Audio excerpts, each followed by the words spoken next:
ദിവസങ്ങൾ നീണ്ട രാഷ്ട്രീയ നാടകത്തിനൊടുവിൽ നിലമ്പൂരിൽ തൃണമൂൽ കോൺഗ്രസ് സ്ഥാനാർത്ഥിയായി പി.വി. അൻവറിന്റെ പ്രഖ്യാപനം. പതിവ് പോലെ വികാര വിക്ഷോഭങ്ങളുടെ വേദിയായി മാറിയ വാർത്താ സമ്മേളനത്തിന്റെ ഏറിയ പങ്കും അൻവർ ചെലവഴിച്ചത് വി.ഡി. സതീഷിനെതിരെ സംസാരിക്കാനാണ്. സതീശന്റേത് ഹിറ്റ്ലറിസം എന്നാണ് അൻവറിന്റെ ആരോപണം. അതേസമയം അൻവറിനെ അനുനയിപ്പിക്കാൻ രാഹുൽ മാങ്കൂട്ടത്തിൽ നടത്തിയ ഒറ്റയാൾ നീക്കം ഇടതുപക്ഷത്തിന് UDF-നെതിരെ വീണുകിട്ടിയ പ്രചരണായുധമായി. ന്യൂസ് പ്ലസ് ചോദിക്കുന്നു, പേടിച്ചിട്ടോ പാതിരാ നീക്കം? റിജിൽ മാക്കുറ്റി കോൺഗ്രസ് നേതാവാണ് ഇപ്പോൾ നമുക്കൊപ്പം തത്സമയം ചേരുന്നത്. റിജിൽ മാക്കുറ്റി, സ്വാഗതം. വലിയ ആത്മവിശ്വാസത്തോടെ പകൽ സംസാരിക്കുകയും രാത്രി പി.വി. അൻവറിനെ കാണാൻ പോവുകയുമായിരുന്നു രാഹുൽ മാങ്കൂട്ടത്തിൽ. അത് അദ്ദേഹത്തിന്റെ തന്നെ ഒറ്റയാൾ നീക്കമായിരുന്നു, താൻ തന്നെ നടത്തിയ ശ്രമമാണ് എന്ന് അദ്ദേഹം പറയുന്നു. നേതാക്കളെല്ലാം തള്ളിപ്പറയുന്നു. എങ്കിൽ പോലും അങ്ങനെയൊരു നീക്കം യൂത്ത് കോൺഗ്രസ് സംസ്ഥാന അധ്യക്ഷന്റെ ഭാഗത്ത് നിന്ന് ഉണ്ടായത് പേടി കുടുങ്ങിയിട്ടാണോ?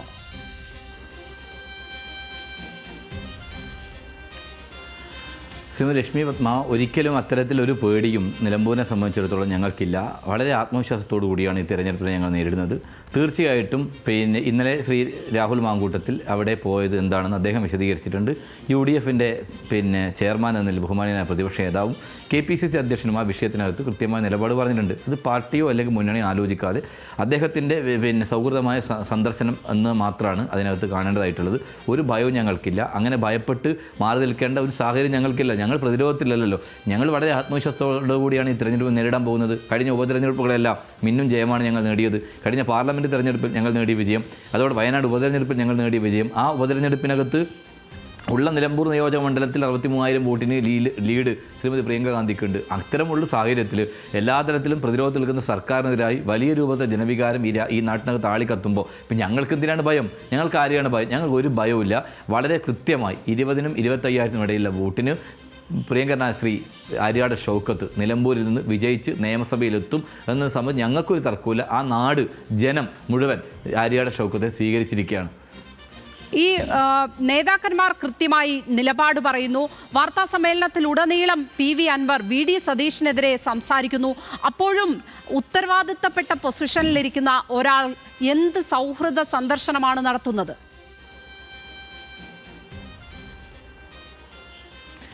ഞാൻ ചോദിക്കാൻ ആഗ്രഹിക്കുന്നത്, രാഹുൽ മാങ്കൂട്ടത്തിൽ എന്തിനു പോയി, എങ്ങനെ പോയി എന്ന് സംബന്ധിച്ച് അദ്ദേഹം വിശദീകരിച്ചിട്ടുണ്ട്.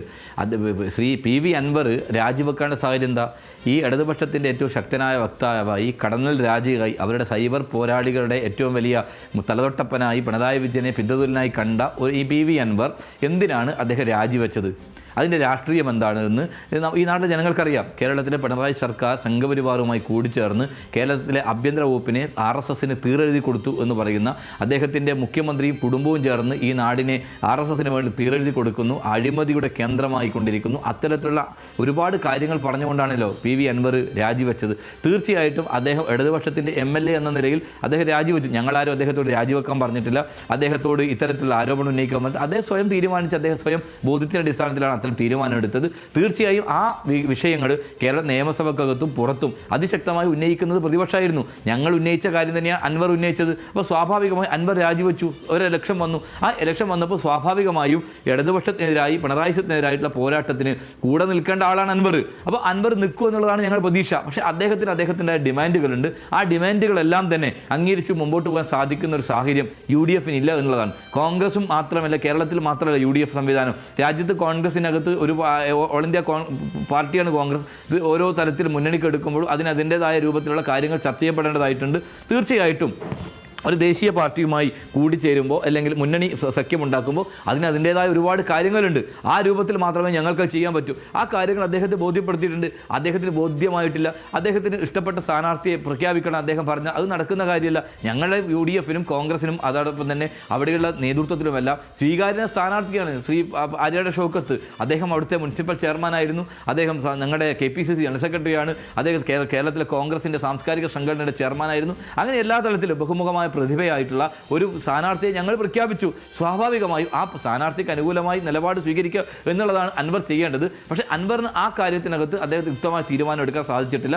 അദ്ദേഹം UDF-നെതിരായും പ്രതിപക്ഷ നേതാവിനെതിരായും അതോടൊപ്പം തന്നെ സ്ഥാനാർത്ഥിക്കെതിരായി വളരെ മോശമായ രൂപത്തിലുള്ള പ്രസ്താവനകളുമായി മുമ്പോട്ട് പോകുമ്പോൾ അത് സ്വാഭാവികമായി ഞങ്ങൾക്ക് അംഗീകരിച്ചു പോകാൻ സാധിക്കില്ല. ആ അംഗീകരിക്കാതിൻ്റെ അടിസ്ഥാനത്തിലാണ് ഐക്യജനാധിപത്യ മുന്നണി സ്ഥാനാർത്ഥിയെ പ്രഖ്യാപിച്ച് ഒറ്റക്കെട്ടായി തെരഞ്ഞെടുപ്പ് രംഗത്തേക്ക് കടന്നു വന്നത്. ഇപ്പോൾ ഈ കാണുന്ന കാര്യങ്ങളൊക്കെ തന്നെ ചായക്കോപ്പയിലെ കൊടുങ്കാറ്റാണ്. നമുക്കറിയാം കഴിഞ്ഞ പാലക്കാട് തെരഞ്ഞെടുപ്പിൽ ഇടതുപക്ഷ സ്ഥാനാർത്ഥിയുമായി ബന്ധപ്പെട്ട് എന്തെല്ലാം ആരോപണങ്ങളുണ്ടായിരുന്നു. സ്വാഭാവികമായും അത്തരത്തിൽ ഇതാ ഇടതുപക്ഷം പിടിക്കാൻ പോകുന്നു എന്നൊക്കെ പറഞ്ഞ് ഞങ്ങളൊക്കെ ഉടത്തുന്ന ഒരുത്തനെ കാലുമാറ്റി കൊണ്ടുപോയി സ്ഥാനാർത്ഥിയാക്കിയിട്ട് എന്താ അവസ്ഥ നമുക്കെല്ലാവർക്കും അറിയാലോ. അതിനേക്കാളും വലിയ പരാജയം തീർച്ചയായും ഇടതുപക്ഷത്തിന് എവിടെ സംഭവിക്കും? ഈ പറയുന്ന നിലമ്പൂർ സംഭവിക്കും. അൻവർ ഉന്നയിച്ചുകൊണ്ടിരിക്കുന്ന രാഷ്ട്രീയം, അദ്ദേഹം എന്താണോ പറഞ്ഞ് ആ രാഷ്ട്രീയം തന്നെയാണ് ഞങ്ങൾ ഇന്നലകളിൽ ഉയർത്തിയത്, ഇന്നും ഉയർത്തിക്കൊണ്ടിരിക്കുന്നത്. തീർച്ചയായും ആ രാഷ്ട്രീയത്തിന് അനുകൂലമായി ഇടതുപക്ഷത്തിനെതിരായി, ഇടതുപക്ഷത്തിൻ്റെ ഭരണ വിരുദ്ധതയ്ക്കെതിരായി സാധാരണക്കാരായ ജനങ്ങൾക്ക് ജീവിക്കാൻ പോലും സാധിക്കാത്ത ഒരവസ്ഥയിൽ കേരളത്തെ മാറ്റിയിരിക്കുകയാണ്. പ്രത്യേകിച്ച് ആ നിലമ്പൂർ നിയോജക മണ്ഡലം വന്യമൃഗ ശല്യം കൊണ്ട് മലയോര കർഷകന്മാർ അനുഭവിക്കുന്ന പീഡനങ്ങൾ, അവിടെ ജോലിക്ക് പോകുന്ന ആളുകളെ കടുവയും അതോടൊപ്പം തന്നെ കരടിയും കടിച്ചു കൊല്ലുന്നു, ആനയുടെ ആക്രമണം ഉണ്ടായിക്കൊണ്ടിരിക്കുന്നു, കർഷകന്മാർ ഏറ്റവും പ്രയാസത്തിലാണ്, റബ്ബർ കർഷകർ പ്രയാസത്തിലാണ്. അങ്ങനെ എല്ലാ മേഖലയിൽപ്പെട്ടവരും വളരെ പ്രയാസകരമായി ജീവിതം അനുഭവിക്കുന്ന ഒരു പ്രദേശമാണ് കേരളത്തിലെമ്പാടും ഉള്ളതുപോലെ തന്നെ നിലമ്പൂരും. ആ നിലമ്പൂരിൽ പ്രത്യേകമായി ഈ പ്രശ്നങ്ങളൊക്കെ അവിടെ ചർച്ച ചെയ്യപ്പെട്ടുകൊണ്ടിരിക്കുകയാണ്. തീർച്ചയായിട്ടും അത്തരത്തിൽ ഒരു വിഷയം വരുമ്പോൾ സ്വാഭാവികമായും വിലക്കയറ്റം ഉൾപ്പെടെയുള്ള പ്രശ്നമുണ്ടല്ലോ, സാധാരണക്കാരനും ജീവിക്കാൻ പറ്റുന്നുണ്ടോ? നടുപൊടിഞ്ഞിരിക്കുന്ന ഒരു കേരളമാണ്. അപ്പോൾ അഴിമതിയും ദൂർത്തും ഒരു ഭാഗത്ത്, മുഖ്യമന്ത്രിയുടെ ഫ്ലക്സ് വെക്കാനും ഭരണനേട്ടം കാണിക്കാനും കോടികൾ ചെലവഴിക്കുമ്പോൾ പാവപ്പെട്ട ആശാവർക്കർമാർക്ക് പോലും സമരം ചെയ്യുന്നവരെ പുച്ഛിച്ച് ആക്ഷേപിക്കുമ്പോൾ ഇതൊക്കെ കേരളത്തിലെ ജനങ്ങളുടെ പ്രതീകം ആ നിലമ്പൂർ പ്രതിഫലിക്കും.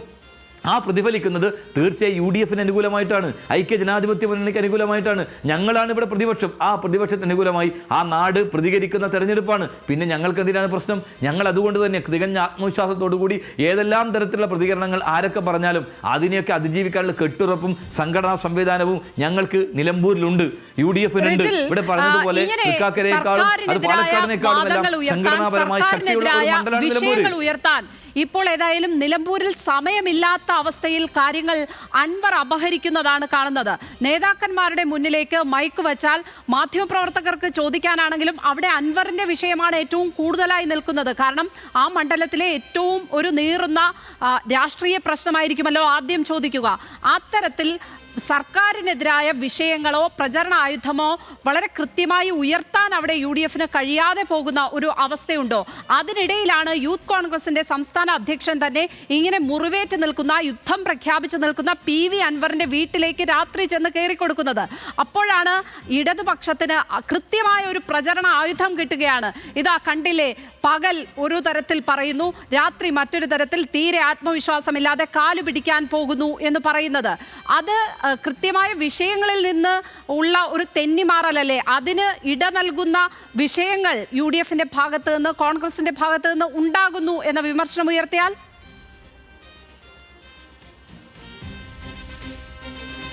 ശ്രീമതി ലക്ഷ്മി പത്മ, ഒരിക്കലും അങ്ങനെയൊന്നും നിങ്ങൾക്ക് കരുതേണ്ടതായില്ല. തെരഞ്ഞെടുപ്പിന് ദിവസങ്ങളുണ്ട്. ഇത് ഇന്നോ നാളെയോ കൊണ്ട് തീരും. അൻവറിൻ്റെ വിഷയം, അതിപ്പോൾ മാധ്യമങ്ങൾ നിങ്ങൾ ഉയർത്തുന്ന വിഷയമാണ്. ഇപ്പോൾ അൻവറിൻ്റെ വിഷയം, അൻവറിൻ്റെ ശത്രു UDF ആണോ? അൻവർ UDF-നോട് യുദ്ധം പ്രഖ്യാപിച്ചിട്ടാണോ അൻവർ രാജിവെച്ചത്? അല്ലല്ലോ. ഇതൊക്കെ നിലമ്പൂരിലെ ജനങ്ങൾ കാണുന്നില്ലേ?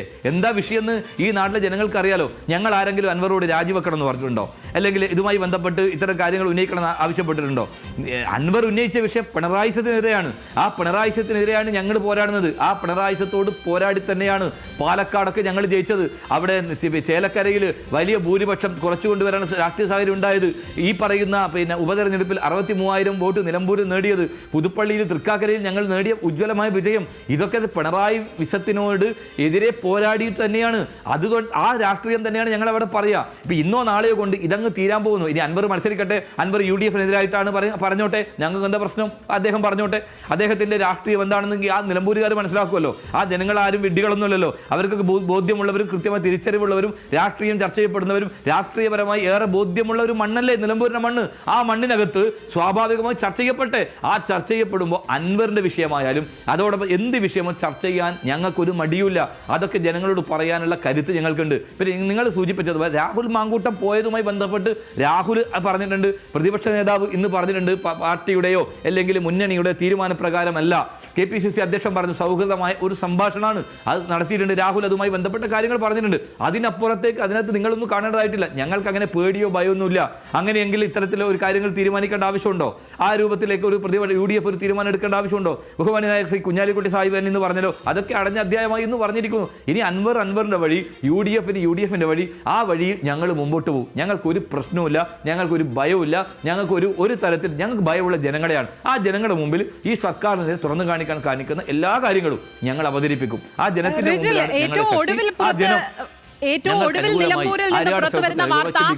ലീഗിന്റെ നേതൃയോഗത്തിൽ ഈ വിഷയത്തിൽ കോൺഗ്രസിനെതിരെ വിമർശനം ഉയർന്നു എന്നുള്ളതാണ്. VD സതീശൻ അടക്കമുള്ളവർ അൻവറിനോട് ധാർഷ്ട്യം നിറഞ്ഞ ഒരു സമീപനം എടുത്തു എന്നുള്ള വിമർശനം ലീഗ് നേതൃയോഗത്തിനകത്ത് നിന്ന് വന്നു എന്നുള്ള വാർത്തകളാണ് വരുന്നത് നിലമ്പൂരിൽ നിന്ന്. അതിനെ ഏത് തരത്തിലാണ് നോക്കിക്കാണുന്നത്? അങ്ങനെയും വ്യാഖ്യാനിക്കുവാനുള്ള ഒരു സ്പേസ് ഇട്ടുകൊണ്ടാണ് ഈ കാര്യങ്ങൾ മുന്നോട്ട് പോകുന്നത് ഇപ്പോൾ.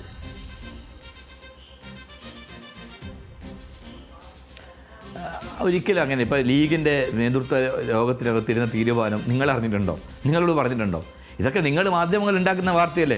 ഏതെങ്കിലും ലീഗിൻ്റെ കമ്മിറ്റിക്കകത്തുള്ള ആളുകൾ പത്രസമ്മേളനം നടത്തി ഇത്തരം കാര്യങ്ങൾ സംസാരിച്ചിട്ടുണ്ടോ? മാധ്യമങ്ങൾക്ക് മാധ്യമങ്ങളുടെ ലക്ഷ്യമുണ്ടാവും. ഇടതുപക്ഷത്തെ സഹായിക്കുന്നതിന് വേണ്ടിയും ഇടതുപക്ഷത്തിൻ്റെ ജനവിരുദ്ധത തുറന്നു കാണിക്കാതിരിക്കാനും നിങ്ങൾ കാണിക്കുന്ന ഒരു പ്രത്യേക തരത്തിൽ പ്രത്യേകിച്ച് ഒരു സംവിധാനമുണ്ട്. ആ സംവിധാനത്തിൻ്റെ ഭാഗമായി നിങ്ങൾ പറയുന്നതാണ്. മുസ്ലിം ലീഗിൻ്റെ അഖിലേന്ത്യാ നേതാവ് ഉൾപ്പെടെ എല്ലാ ആളുകളും ഈ തെരഞ്ഞെടുപ്പിനൊക്കെ സജ്ജരാകുന്നതിന് വേണ്ടി അവിടെ എണ്ണയിട്ട യന്ത്രം പോലെ ഐക്യ ജനാധിപത്യ മുന്നണിയുടെ നേതാക്കന്മാർ എല്ലാവരും വലുത് തൊട്ട് ചെറുത് വരെയുള്ള ആളുകൾ നിലമ്പൂരിൽ പണിയെടുക്കാൻ തയ്യാറായി അതിൻ്റെ മുമ്പിലാണ്, അതിന് നേതൃത്വം കൊടുക്കുകയാണ്. പിന്നെ നിങ്ങൾക്ക് മാധ്യമങ്ങൾക്ക് ഇപ്പോൾ ഇടതുപക്ഷത്തെ സഹായിക്കുന്നതിന് വേണ്ടി UDFിനകത്താകെ പ്രശ്നമാണ്, അൻവറിനെ കൊണ്ട് പ്രശ്നമാണൊക്കെ പറഞ്ഞ് മുന്നോട്ട് പോയാൽ ഇതൊക്കെ കാണാൻ ജനങ്ങളുണ്ട്. നിങ്ങൾ എത്ര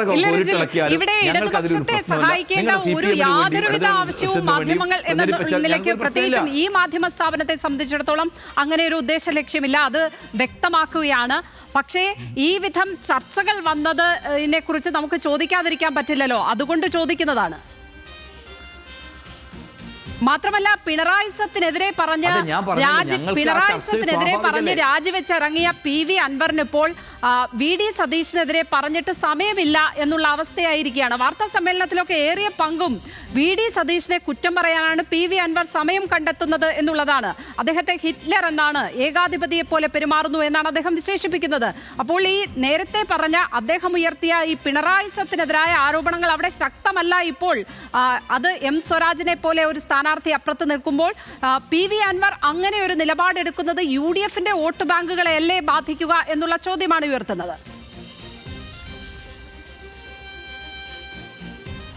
ഒരിക്കലും അങ്ങനെയൊന്നും ഞങ്ങൾക്ക് ഭയമില്ല. കാരണം മാത്രമല്ല ഒരാൾ ക്രെഡിബിലിറ്റി ഇതൊക്കെ ആൾ ശ്രദ്ധിക്കുന്നുണ്ട്. ഇത് ജനങ്ങൾ ഇപ്പോൾ ഇത് നമ്മുടെ നാട്ടിലെ ജനങ്ങൾ വളരെ കൃത്യമായി ബോധ്യമുള്ളവരാണ്. അവർക്കറിയാം എന്താണ് കാര്യങ്ങൾ നടക്കുന്നത് എന്നും എന്താ നിലപാടെന്നൊക്കെ ആ നിലമ്പൂരുകാർക്ക് നന്നായിട്ട് അറിയാം. അതൊക്കെ ഓരോ ആൾ പറയുമ്പോൾ അവരുടെ ക്രെഡിബിലിറ്റിയെ ബാധിക്കുന്ന വിഷയമാണ്. അത് ഞങ്ങൾ അതിനകത്ത് കൂടുതൽ തർക്കത്തിനകത്ത് പോകുന്നില്ല. തെരഞ്ഞെടുപ്പ് നടക്കട്ടെ, ആ തെരഞ്ഞെടുപ്പിനകത്ത് മിന്നുന്ന വിജയം നമുക്ക് നേടുമ്പോൾ സംസാരിക്കാം. ഞങ്ങൾ നേടും, ഞങ്ങൾ ജയിക്കും എന്നതിനെ സംബന്ധിച്ച് ഞങ്ങൾക്കൊരു തർക്കമില്ല. അവിടുത്തെ നിലമ്പൂരുകാർ മലപ്പുറം പോലെ ഒരു ജില്ലയെ RSSന് വേണ്ടി, സംഘപരിവാറിന് വേണ്ടി, അവരുടെ അവർക്ക് അനുകൂലമാകുന്നതിന് വേണ്ടി ഡൽഹിയിൽ പോയി മലപ്പുറം ജില്ലയെ ഒറ്റുകൊടുത്തൊരു മുഖ്യമന്ത്രിയാണ് പിണറായി വിജയൻ. ആ മലപ്പുറം ജില്ലയിലെ ജനങ്ങൾക്കെതിരെയാണ് സംഘപരിവാറിൻ്റെ രാഷ്ട്രീയത്തിന് വേണ്ടി ഈ നാടിനെ സ്വന്തം മകളുടെ അഴിമതി ആരോപണത്തിൽ നിന്ന് മകളെ രക്ഷിക്കാൻ വേണ്ടി BJPയുടെ ഏജന്റായി ആര് പിണറായി വിജയൻ പ്രവർത്തിക്കുകയാണ്. അതൊക്കെ ഡൽഹിയിൽ പോയി ഒരു മാധ്യമത്തിന്, പ്രത്യേകിച്ച് രാജീവ് ചന്ദ്രശേഖരൻ എന്ന് പറയുന്ന ഇന്നത്തെ BJP അധ്യക്ഷൻ്റെ PR ഏജൻസിയുമായി ബന്ധപ്പെട്ട് അഭിമുഖം കൊടുത്ത് അതിന് വാർത്ത വന്നപ്പോൾ ഞാനൊന്നും പറഞ്ഞില്ലേ രാമനാരായണ എന്ന് പറഞ്ഞതുപോലെ തടി തപ്പി പിണറായി വിജയനൊക്കെ കുറിച്ചൊക്കെ ആ നാട്ടിലെ ജനങ്ങൾക്കറിയാം. അപ്പോൾ അതൊക്കെ അവിടെ ചർച്ച ചെയ്യപ്പെടും. ഇടതുപക്ഷത്തിൻ്റെ BJP ബാന്ധവത്തെക്കുറിച്ച് കൃത്യമായി ബോധ്യമുണ്ട്. ഈ നാട്ടിലെ ജനങ്ങൾക്ക് നന്നായിട്ട് അറിയാം. എല്ലാം കൊണ്ടും അതൊക്കെ അവിടെ ചർച്ചയാവും. വരുന്ന ദിവസങ്ങളിൽ തെരഞ്ഞെടുപ്പ് തുടങ്ങിയിട്ടേ ഉള്ളൂ. വരുന്ന ദിവസങ്ങളിൽ നമുക്ക് കാണാം എന്താണ് നിലവിൽ. റിജിൽ കണ്ണൂരിൽ നിന്നുള്ള നേതാവാണല്ലോ, അതുകൊണ്ട് ഒരു ചോദ്യം കൂടി. K സുധാകരൻ ഈ സ്ഥാനാർത്ഥി പ്രഖ്യാപനത്തെക്കുറിച്ച് അറിഞ്ഞതേയില്ല. സ്ഥാനാർത്ഥി ആരാണ് എന്ന കാര്യം അദ്ദേഹത്തെ പോലൊരു മുതിർന്ന നേതാവിനോട് ആലോചിച്ചില്ല എന്ന ആരോപണം കൂടി ഉയർത്തിയിട്ടുണ്ട് PV അൻവർ. അത് PV അൻവർ പറയുന്നില്ലേ? K സുധാകരൻ പറഞ്ഞിട്ടുണ്ടോ? PV അൻവർ എന്തും പറഞ്ഞോട്ടെ, അദ്ദേഹം പറഞ്ഞോട്ടെ. K സുധാകരൻ പറഞ്ഞോട്ടെ, ഞാൻ അറിഞ്ഞിട്ടില്ല എന്ന്. അദ്ദേഹം KPCC അധ്യക്ഷനായിരുന്നു. ഈ തെരഞ്ഞെടുപ്പിൻ്റെ ആലോചന യോഗത്തിലൊക്കെ അദ്ദേഹം ഉണ്ടായിരുന്നു. അദ്ദേഹം നിങ്ങളുടെ മാധ്യമങ്ങളെ കണ്ടിട്ടുണ്ടല്ലോ. ഞാൻ അറിയാത്ത സ്ഥാനാർത്ഥിയാണ് അതിൻ്റെ ഷോക്കത്ത് അദ്ദേഹം പറഞ്ഞിട്ടുണ്ടോ? ഇല്ലല്ലോ. സുധാകരൻ PV അൻവറിനെ തള്ളുന്നില്ല.